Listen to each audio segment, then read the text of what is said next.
Assalamualaikum warahmatullahi wabarakatuh. Salam sejahtera bagi kita semua.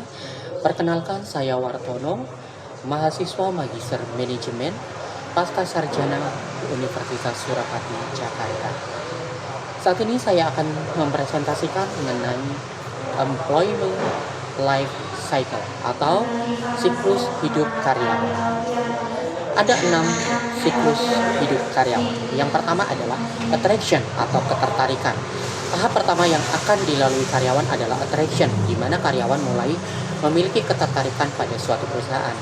Tahap ini merupakan siklus hidup karyawan yang terjadi bahkan sebelum perusahaan membuka lowongan pekerjaan.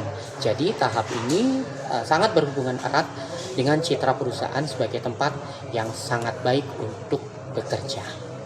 Kemudian yang kedua adalah recruitment atau calon karyawan.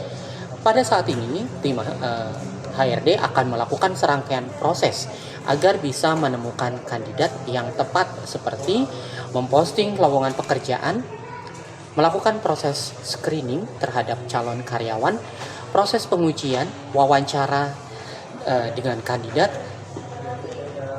serta memeriksa latar belakang kandidat seperti dari pendidikan, terus suku, terus prestasi di kantor sebelumnya sebelum selama ini dia bekerja, menentukan keputusan apakah karyawan tersebut diterima atau tidak.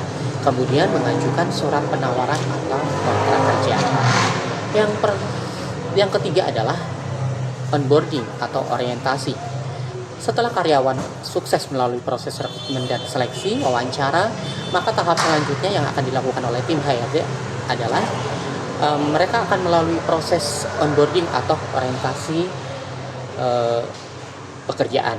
Pada tahap ini, karyawan baru akan mulai memahami dan menjalani kebijakan, peraturan, sistem atau tools yang digunakan oleh perusahaan tempat mereka bekerja.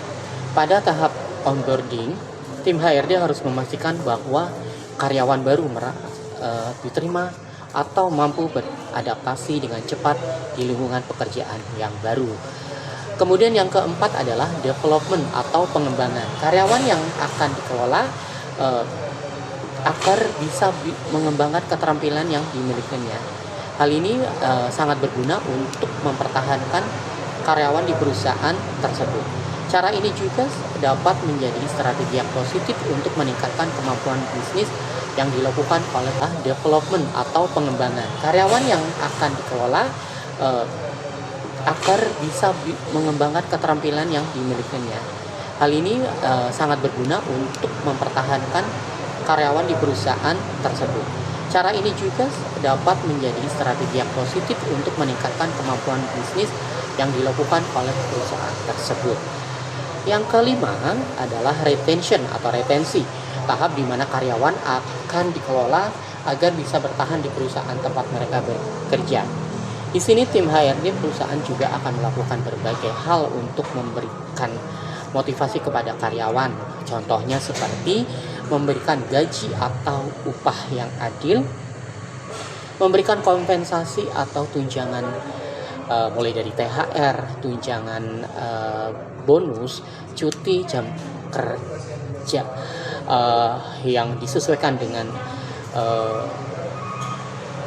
undang-undang yang berlaku. Kemudian berikan pengakuan atau penghargaan kepada karyawan. Untuk karyawan-karyawan berprestasi, sebaiknya perusahaan memberikan appreciation atau apresiasi terhadap kinerja karyawan tersebut, seperti mungkin kayak hadiah atau misalnya insentif, atau misalnya kayak hadiah jalan-jalan ke mana sesuai dengan prestasi dari karyawan tersebut. Kemudian memperhatikan kesejahteraan karyawan, seperti kayak pemberian fasilitas KPR, pemberian fasilitas pinjaman untuk modal usaha selain bekerja di perusahaan tersebut. Kemudian yang terakhir adalah siklus yang keenam, yaitu separation atau pensiun. Tahap separation atau pemutusan hubungan kerja, meskipun perusahaan telah melakukan berbagai cara untuk menjaga retensi bagi karyawan, namun sebagian karyawan pada akhirnya akan tetap melalui tahap terakhir ini, yaitu resignifikasi atau bisa dengan berbagai macam kejadian seperti mungkin karyawan pensiun, karyawan mendapatkan pekerjaan baru, atau karena alasan pribadi mungkin mengikuti pasangannya ke luar kota.